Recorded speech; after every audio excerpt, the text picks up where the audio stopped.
Hello everyone, so today we are going to start another new chapter sulfuric acid, also known as king of chemical. सबसे पहला इसका कुछ basic property जो है physical properties को देखते हैं। तो अगर कलर से की बात की जाए तो कलरलेस होता है, ऑर्डरलेस होता है, टेस्ट स्लाइटली शार इन टेस्ट होता है and solubility soluble in water होता है। चलिए, और ये लिक्विड जो होता है नेचर की बात की जाए तो ये हाइग्रोस्कोपिक लिक्विड होता है। हाइग्रोस्कोपिक सब्सटेंस का मतलब होता है ऐसा सब्सटेंस जो एटमॉस्फेयर से वाटर मॉलिक्यूल्स को यानी मॉइस्चर को एब्जॉर्ब कर लेता है। तो H2SO4 को अगर ओपन छोड़ दीजिएगा तो वो क्या करता है, एटमॉस्फेयर से वाटर मॉलिक्यूल्स को अपने अंदर एब्जॉर्ब कर लेता है। ठीक है, इसी वजह से इसको हम लोग H2SO4 को हाइग्रोस्कोपिक लिक्विड भी बोलते हैं। तो यहाँ से भी एक क्वेश्चन आता है कि हम लोग H2SO4 को का जिस बॉटल में रखते हैं उसको एयर टाइटेड मतलब बहुत अच्छा से फिटअप करके रखते हैं। क्यों? क्योंकि अगर उसको ओपन छोड़ेंगे तो वो क्या करेगा, एटमॉस्फेयर का मॉइस्चर को एब्जॉर्ब कर लेगा। So absorb moisture from atmosphere and hence kept air tighted bottle. अच्छा, इसको इनिशियली हम लोग ऑयल ऑफ विट्रियोल भी बोलते थे। ऑयल ऑफ विट्रियोल बोलने का रीजन ये था कि initially prepared by distilling green vitriol. Green vitriol से हम लोग इसको पहले प्रोड्यूस करते थे, प्रिपेयर करते थे। इसी वजह से इसी की वजह से हम लोग इसको ऑयल ऑफ विट्रियोल के नाम से भी जानते थे। चलिए, उसके बाद मॉलिक्यूलर वेट देखा जाए तो देखिए मॉलिक्यूलर वेट कितना होता है। हाइड्रोजन का 1 होता है, टू हाइड्रोजन एटम है, सल्फर का 32 है एंड ऑक्सीजन का एक एटम का एटॉमिक वेट जो होता है 16 होता है, लेकिन यहाँ पे 4 है। तो ये पूरा मिला के देखिएगा तो 98 इसका मॉलिक्यूलर वेट होता है। मॉलिक्यूलर स्ट्रक्चर जब देखते हैं तो स्ट्रक्चर कुछ इस तरह से होता है। ये आपका सल्फर, 4 ऑक्सीजन है, 4 ऑक्सीजन चारों तरफ और एक हाइड्रोजन यहाँ, एक हाइड्रोजन यहाँ। तो ये आपका क्या हो गया, molecular structure of sulphuric acid होता है। जब ये ब्रेक होता है तो देखिए ये यहाँ से एक हाइड्रोजन, यहाँ से एक हाइड्रोजन ब्रेक होता है, तो इसी वजह से इसका बेसिसिटी क्या होता है, 2 होता है। चलिए, उसके बाद एक आता है general method of preparation. General method of preparation के लिए कोई नया न्यू रिएक्शंस नहीं है, न्यू रिएक्शन नहीं है। क्या है, हम लोग अब भी पिछले दिन नाइट्रिक एसिड में देखे थे कि नाइट्रिक एसिड का ऑक्सीडाइजिंग एजेंट का जो प्रॉपर्टी शो करता था उसमें रिएक्शन देखे थे कि रिएक्शंस विद सल्फर। तो रिएक्शंस विद सल्फर किए थे तो देखिएगा सल्फर नाइट्रिक एसिड से रिएक्ट करता है कॉन्क नाइट्रिक एसिड से to form sulphur dioxide, water and nitrogen dioxide. तो ये एक जनरल मेथड है जहाँ पे आप सल्फ्यूरिक एसिड प्रिपेयर कर सकते हैं। Industrial preparation of sulphuric acid. Sulphuric acid को इंडस्ट्री में जहाँ पे हमको लार्ज स्केल में सल्फ्यूरिक एसिड प्रोड्यूस करना रहता है, कैसे करते हैं, उसके लिए जो प्रोसेस होता है वो होता है कॉन्टैक्ट प्रोसेस। कॉन्टैक्ट प्रोसेस के जरिए हम लोग इंडस्ट्री में सल्फ्यूरिक एसिड को प्रिपेयर करते हैं। तो आप अगर स्कोप ऑफ द सिलेबस देखिएगा तो इस कॉन्टैक्ट प्रोसेस से सिर्फ और सिर्फ जो स्टेप वाइज स्टेप 1, 2, 3 का जो रिएक्शंस है वो आता है और उसका कंडीशन से क्वेश्चन आता है। स्कोप ऑफ द सिलेबस में उससे ज़्यादा जो कंस्ट्रक्शन है, पूरा चेम्बर वगैरह डायग्राम है, ये आपका स्कोप ऑफ द सिलेबस से बाहर है। पहला तो ये।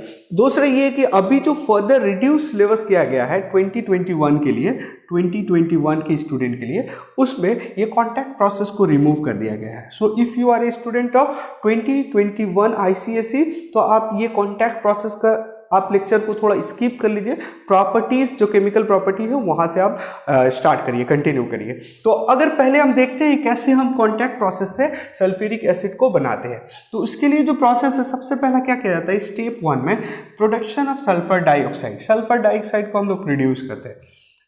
पूरा चैम्बर 1 जिसको बोल रहे हैं वहाँ पे स्टेप 1 में पहला मेरा जो काम होता है सल्फर डाइऑक्साइड को प्रिपेयर किया जाता है। तो सल्फर डाइऑक्साइड को प्रिपेयर करने के लिए हमारे पास 2 वे हैं। चाहे तो सल्फर को ऑक्सीजन के प्रेजेंस पे बर्न करते हैं, सल्फर डाइऑक्साइड बन रहा है, या आयरन पायराइड FeS2 को आयरन पायराइड भी बोलते हैं। इसको हम लोग ऑक्सीजन के प्रेजेंस में हीट करते हैं तो फेरिक ऑक्साइड बनता है और सल्फर डाइऑक्साइड बन रहा है। तो ये प्रोसेस से हमारा ये पहला प्रोसेस है जहाँ पे सल्फर डाइऑक्साइड का प्रोडक्शन। एग्जाम में पूछ सकता है what are the way for production of sulphur dioxide by a contact process और इन कॉन्टैक्ट प्रोसेस। तो आप इस दोनों में से कोई भी रिएक्शंस दे दीजिएगा।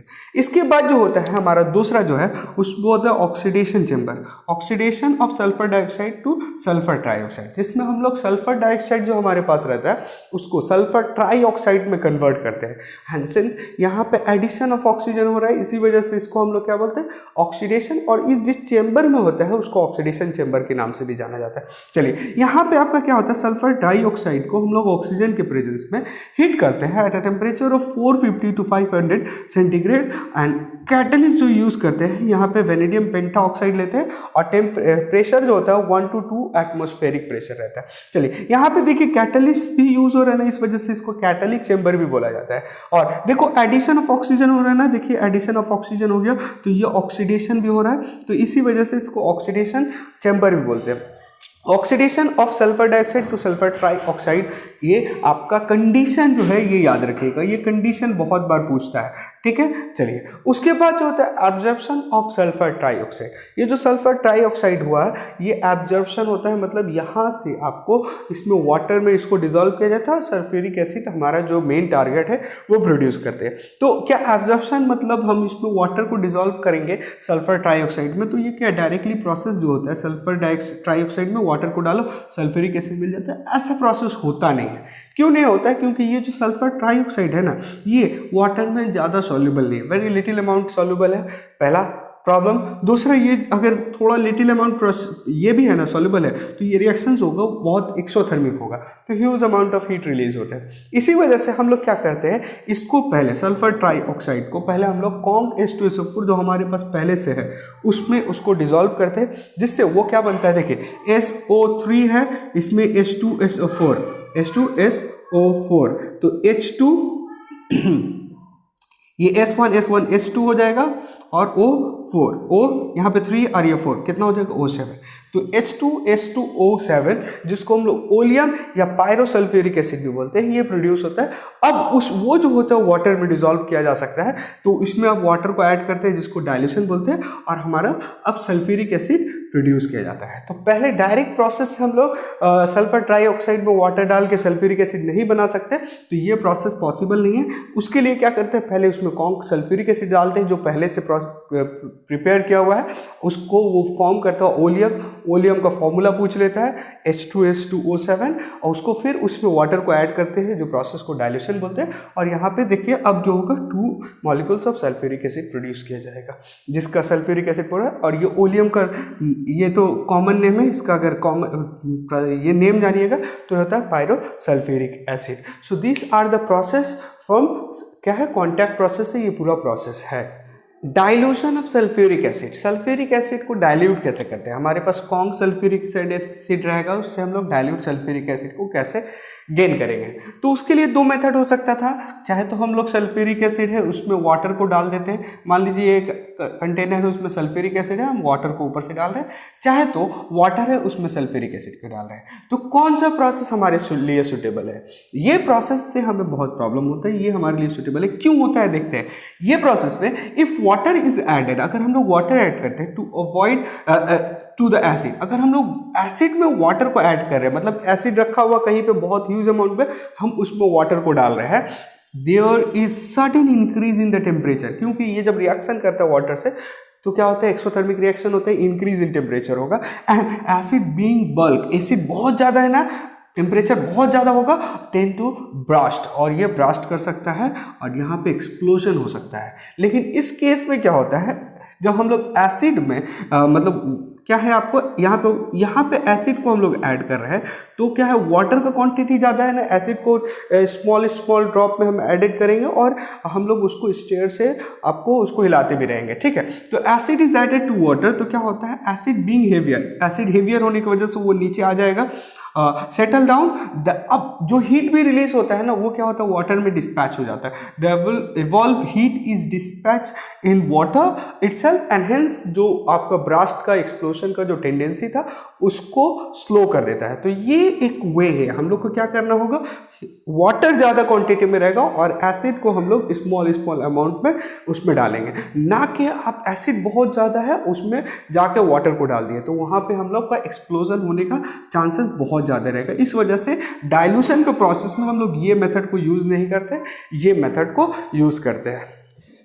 Chemical property of sulphuric acid, sulphuric acid का केमिकल प्रॉपर्टी में जाने से पहले ये conc and dilute sulphuric acid का जो कंसेप्ट है उसको क्लियर कर देते हैं। तो कौन कंसंट्रेटेड सल्फ्यूरिक एसिड रहेगा तो वो किस तरह बिहेव करेगा, डाइल्यूट सल्फ्यूरिक एसिड रहेगा तो किस तरह का बिहेव करेगा। तो डाइल्यूट जब सल्फ्यूरिक एसिड रहता है ना तो वो स्ट्रॉन्ग एसिड की तरह बिहेव करता है। क्यों करता है, डाइल्यूट में वाटर मॉलिक्यूल्स है तो H+ का क्वांटिटी ज़्यादा हो जाएगा, जिसकी वजह से ये एसिड की तरह बिहेव करता है जब वो डाइल्यूट सल्फ्यूरिक एसिड रहता है। और अगर कॉन्क रहता है तो वेरी वीक एसिड रहता है, बहुत वीक एसिड की तरह बिहेव करता है। क्यों, क्योंकि उसमें H+ का क्वांटिटी बहुत लिटिल होता है, जिसकी वजह से इसको हम लोग वेरी वीक एसिड बोलते हैं। कंसंट्रेटेड सल्फ्यूरिक एसिड अगर रहेगा ना तो वो बिहेव एज ए एसिड नहीं, वेरी वीक एसिड की तरह बिहेव करेगा। अच्छा, स्ट्रॉन्ग इलेक्ट्रोलाइट रहेगा जब डाइल्यूट रहेगा, क्योंकि नंबर ऑफ आयंस ज़्यादा है, H+ ज़्यादा हो, वाटर का भी मॉलिक्यूल्स ब्रेक हो जा रहा है, जिसकी वजह से आयंस का आपका क्वांटिटी ज़्यादा हो जाएगा, इस वजह से स्ट्रॉन्ग इलेक्ट्रोलाइट रहेगा। यहाँ पे वही कंडीशन की वजह से पुअर इलेक्ट्रोलाइट, क्योंकि नंबर ऑफ आयंस कम है। चलिए, तो सल्फ्यूरिक एसिड जब डाइल्यूट रहता है तो वो बिहेव एज ए एसिड करता है, स्ट्रॉन्ग एसिड करता है डाइल्यूट के केस में, और स्ट्रॉन्ग इलेक्ट्रोलाइट की तरह बिहेव करता है। चलिए, तो कभी भी हम लोग को सल्फ्यूरिक एसिड का एसिडिक नेचर को दिखाना होगा ना तो हम लोग हमेशा रिएक्शंस में डाइल्यूट सल्फ्यूरिक एसिड लेंगे। ठीक है, देखिएगा बहुत सारा जगह कॉन्क लिखा रहता है, कहीं डाइल्यूट लिखा रहता है रिएक्शंस पे, तो हमको याद नहीं करना होगा डाइल्यूट कहाँ पे, जहाँ पे हमको सल्फ्यूरिक एसिड का बिहेवियर को एज ए स्ट्रॉन्ग एसिड दिखाना है वहाँ पे हम लोग को डाइल्यूट सल्फ्यूरिक एसिड लेना होगा। और जहाँ पे अब कॉन्क एसिड किस तरह से बिहेव करता है, ये ऑक्सीडाइजिंग एजेंट की तरह काम करता है, तो हमको जहाँ पे उसका ऑक्सीडाइजिंग नेचर दिखाना है, ऑक्सीडाइजिंग एजेंट, तो देखिएगा कॉन्क H2SO4 लिया जाता है। जहाँ पे हमको डिहाइड्रेटिंग मतलब वाटर मॉलिक्यूल्स को निकालने का प्रॉपर्टी को दिखाना होता है तो देखिए वहाँ पे भी हम लोग क्या है, कॉन्क H2SO4 लेते हैं। या जहाँ पे नॉन वोलेटाइल एसिडिक का एक्शन दिखाना पड़ता है तो वहाँ पे भी हम लोग क्या लेते हैं, कॉन्क H2SO4 लेते हैं। तो ये तीन बिहेवियर्स को शो करने के लिए हमको कॉन्क H2SO4 का सहारा लेना पड़ता है, और अगर एसिडिक नेचर को शो ऑफ करना है तो हमको डाइल्यूट H2SO4 का हेल्प लेना होता है। केमिकल प्रॉपर्टी में अब हम लोग acidic nature of sulphuric acid देखेंगे। तो अभी हम लोग पढ़े थे acidic nature of sulphuric acid कब होगा, जब sulphuric acid dilute sulphuric acid use करेंगे। तो देखिए डिफरेंट रिएक्शंस है, इसको जनरल रिएक्शंस को अगर याद रखेगा ये सब तो आपको पूरा रिएक्शंस याद रखने की जरूरत नहीं। तो स्टेप बाय स्टेप देखते हैं। व्हेन एक्टिव एसिड जो है रिएक्ट करता है एक्टिव मेटल से। एक्टिव मेटल आपको पता है, हम लोग एक्टिव सीरीज पढ़े हुए थे, पूरा इलेक्ट्रोलाइसिस में भी पढ़े हैं, कहाँ से स्टार्ट होता है, पोटासियम, सोडियम, कैल्शियम, मैग्नीशियम, इस तरह से पूरा चल रहा है जिंक। तो हम लोग कोई भी एक्टिव मेटल लिया तो जब जिंक से एक्टिव मेटल से रिएक्ट करता है एसिड, कौन सा, डाइल्यूट सल्फ्यूरिक एसिड या कोई भी एसिड, तो सॉल्ट एंड हाइड्रोजन प्रोड्यूस करता है। तो कैसे होगा सर यहाँ रिएक्शन, डाइल्यूट H2SO4। देखिए ये आपका एसिडिक नेचर को शो करने के लिए यहाँ पे डाइल्यूट आपको लेना ही होगा, अदरवाइज कॉन्क लीजिएगा तो ये रिएक्शंस पॉसिबल नहीं होगा। तो क्या बनाएगा आपका ZnSO4, यहाँ से SO4 निकलेगा, Zn के साथ जाएगा और क्या बनाएगा, हाइड्रोजन गैस रिलीज होगा। ये देखिए HCl में भी हम लोग ये सब रिएक्शंस देखे थे।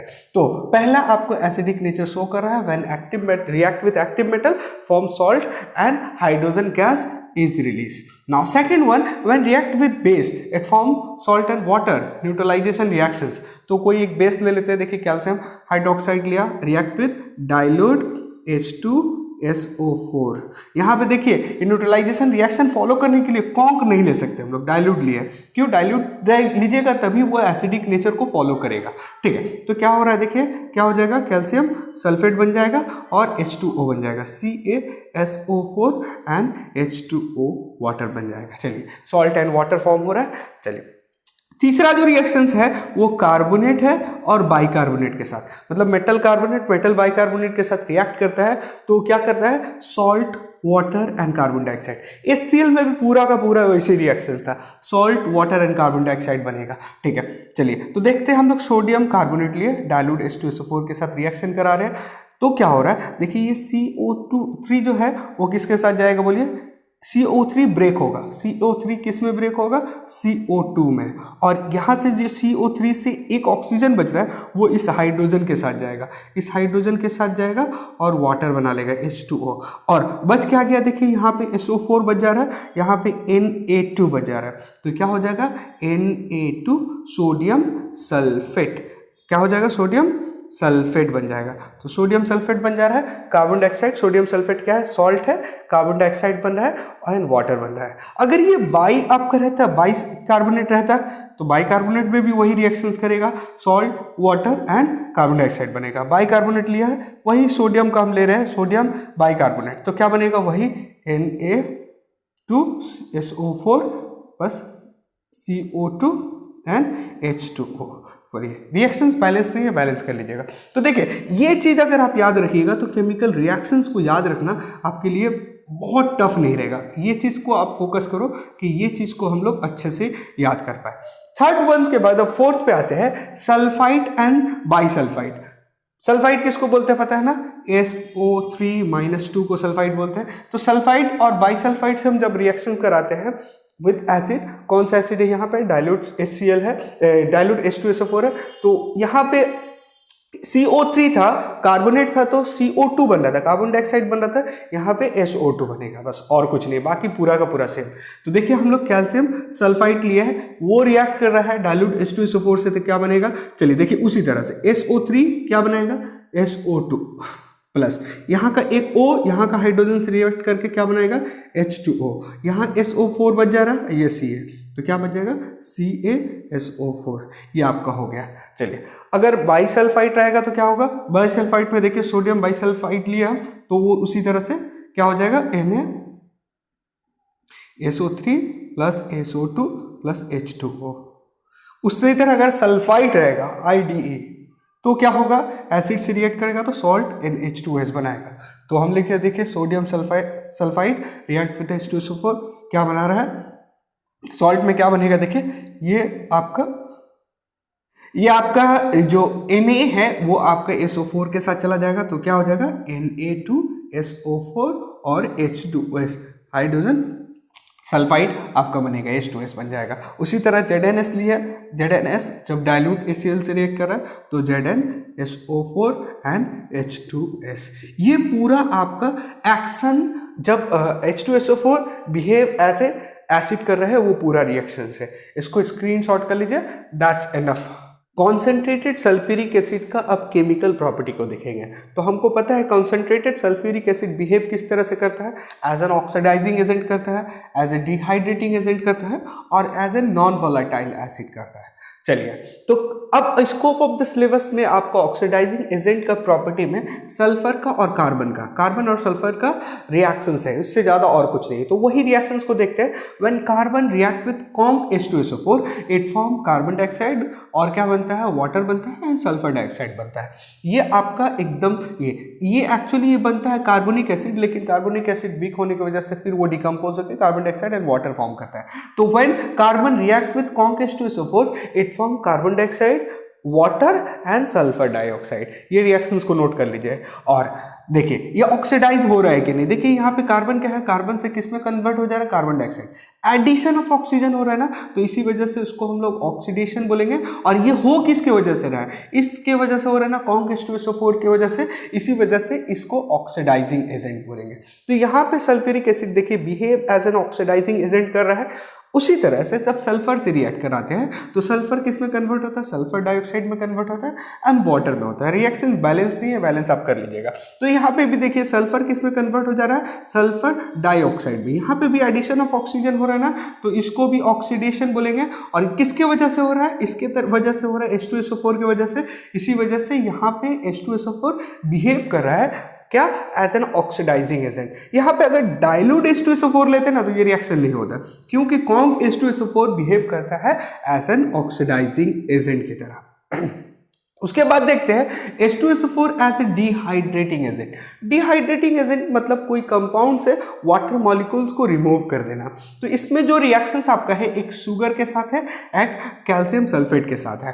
तो देखिए शुगर क्या है, शुगर का फॉर्मूला आपको पता है क्या होता है, C12H22O11, ठीक है। तो यहाँ पे जब हम कॉन्क H2SO4 को डालते हैं तो ये क्या करते हैं, देखो तो ये H2L22O11, दैट ये तो ये वाटर मॉलिक्यूल्स की तरह दिख रहा है, 11 वाटर मॉलिक्यूल्स, 11 वाटर मॉलिक्यूल्स, ठीक है। देखिए 11 × 2 22 एंड 11 बन जाए 11, मतलब 11 ऑक्सीजन। तो ये क्या करता है, यहाँ से वाटर मॉलिक्यूल्स को रिमूव कर देता है और कार्बन क्या होता है, सिर्फ कार्बन बच जाता है, जिसको हम लोग शुगर चारकोल भी बोलते हैं। अगर इसको प्रैक्टिकली देखेंगे तो यहाँ पे अगर ऐसे देखेगा, टेस्ट ट्यूब है या कंटेनर है, उसमें शुगर ले लिया और वहाँ से हम ऊपर से सल्फ्यूरिक एसिड को डाल रहे हैं, तो ये क्या होता है, ये रिएक्ट करके आपका क्या करता है, यहाँ पे black spongy mass of carbon यहाँ पे बच जाता है और यहाँ पे हमको इवॉल्व होता हुआ स्टीम दिखता है। तो यहाँ का ऑब्जर्वेशन पूछता है, ये बहुत इंपॉर्टेंट रिएक्शन है, इसका ऑब्जर्वेशन पूछता है। ऑब्जर्वेशन में क्या है, black spongy mass of carbon form and steam is seen to be evolve, और आपको यहाँ से स्टीम सीन करता हुआ इवॉल्व करता हुआ दिखेगा। तो ये बहुत इंपॉर्टेंट रिएक्शन है, इसको नोट डाउन कर लीजिएगा। और एक और रिएक्शन है यहाँ पे, जहाँ पे डिहाइड्रेटिंग एजेंट की तरह बिहेव करता है, तो ये है copper sulphate, 5 molecules of water, जिसको हम लोग हाइड्रेटेड कॉपर सल्फेट भी बोलते हैं। हाइड्रेटेड कॉपर सल्फेट बोलते हैं, इसका कलर जो होता है ना ब्लू होता है। जब हम इसको कॉन्क H2SO4 के साथ डालते हैं तो ये किस में कन्वर्ट हो जाता है, एनहाइड्रस कॉपर सल्फेट में कन्वर्ट हो जाता है, जिसका कलर क्या होता है, व्हाइट होता है और वाटर मॉलिक्यूल्स यहाँ से निकल जाता है, रिमूव हो जाता है। देखिए यहाँ पे भी वाटर मॉलिक्यूल्स था, इसके साथ यहाँ पे देखिए ये रिमूव कर दिया ना वाटर मॉलिक्यूल्स, कॉपर सल्फेट के साथ वाटर मॉलिक्यूल रिमूव हो गया। यहाँ पे भी देखिए इसके अंदर में ये वाटर मॉलिक्यूल्स का कंपोनेंट था, उसको पूरा रिमूव कर दिया। इसी वजह से यहाँ पे जो सल्फ्यूरिक एसिड हो रही है यहाँ और यहाँ, इसको हम बोल सकते हैं ये behave as a dehydrating agent होता है। चलिए इसको नोट डाउन कर लीजिए अच्छा से। उसके बाद आता है आपका non volatile nature. Non volatile nature में देखिए हम लोग जब प्रिपरेशन ऑफ HCl बना रहे थे या प्रिपरेशन ऑफ नाइट्रिक एसिड कर रहे थे, तो हर जगह देखिएगा हम लोग लिखे थे कॉन्क H2SO4। क्यों? क्योंकि वो दोनों वोलेटाइल होता है। अगर वोलेटाइल अगर रिएक्ट कराते, मान लीजिए प्रिपरेशन ऑफ HCl में HNO3 डालते तो दोनों मिक्स हो जाता था, तो वहाँ पे हमारा हेल्प हो रहा था। तो देखिए प्रिपरेशन ऑफ HCl में और प्रिपरेशन ऑफ नाइट्रिक एसिड में ये रिएक्शन हम लोग पहले से कर चुके हैं। तो प्रिपरेशन ऑफ HCl कैसा होता है, NaCl लेते हैं या KCl लेते हैं, यहाँ पे स्लैश दे दिया, मतलब दोनों में से कोई भी ले सकते हैं। उसको कॉन्क H2SO4 से रिएक्ट कराते हैं, when temperature is less than 200, तो क्या बनता है NaHSO4, और यहाँ से जो आपका एक Cl बच रहा है, यहाँ से एक हाइड्रोजन निकल रहा है, वो क्या है HCl फॉर्म करेगा। और अगर KCl लेंगे तो KHSO4 बनेगा, और यहाँ का जो Cl है और यहाँ का एक हाइड्रोजन जो रिमूव हो रहा है HCl फॉर्म करेगा। ये रिएक्शंस कब पॉसिबल होगा, जब ये H2SO4 ही होगा। क्यों? क्योंकि यहाँ पे कैसे नॉन वोलेटाइल नेचर हो रहा है। देखिए ये HCl जो होता है फॉर्म होता है वो वोलेटाइल इन नेचर होता है। अगर यहाँ पे वोलेटाइल एसिड लेते हैं तो वो दोनों मिक्स हो जाता है, फिर प्योर HCl आपको वहाँ पे फॉर्म नहीं करता, मतलब आपको सेपरेट करना पड़ता फिर, ठीक है। इसी तरह से अभी हम लोग नाइट्रिक एसिड का प्रिपरेशन में देखिए ये देखते थे क्या है, सोडियम कार्बोनेट या पोटासियम नाइट्रेट, सोडियम नाइट्रेट या पोटासियम नाइट्रेट लेते थे। व्हेन इसको रिएक्ट कर रहे हैं कॉन्क H2SO4 से, when temperature is less than 200, क्या हो रहा था, सोडियम बाइसल्फेट बन रहा था या पोटासियम बाइसल्फेट बनेगा और HNO3 फॉर्म करेगा, HNO3 फॉर्म करेगा। यहाँ पे भी ये भी वोलेटाइल एसिड होगा। अगर यहाँ पे वोलेटाइल एसिड रहता है डायरेक्ट कॉन्क H2SO4 की जगह आपको HCl रहता है, तो वो क्या होता है, फिर वो दोनों वेपर मिक्स हो जाता है। उसी वजह से हम लोग यहाँ पे देखिए दोनों जगह ये कैसे बिहेव कर रहा है conc H2SO4 as a non volatile acid. तो ये पूरा आपका निचोड़ था कॉन्सेंट्रेटेड सल्फ्यूरिक एसिड का केमिकल प्रिपरेशंस। तो इससे ज़्यादा आपका स्कोप ऑफ द सिलेबस से कुछ और नहीं है extra. If you still have any doubts regarding this chapter, write on comment section, I will try to answer you. Thank you.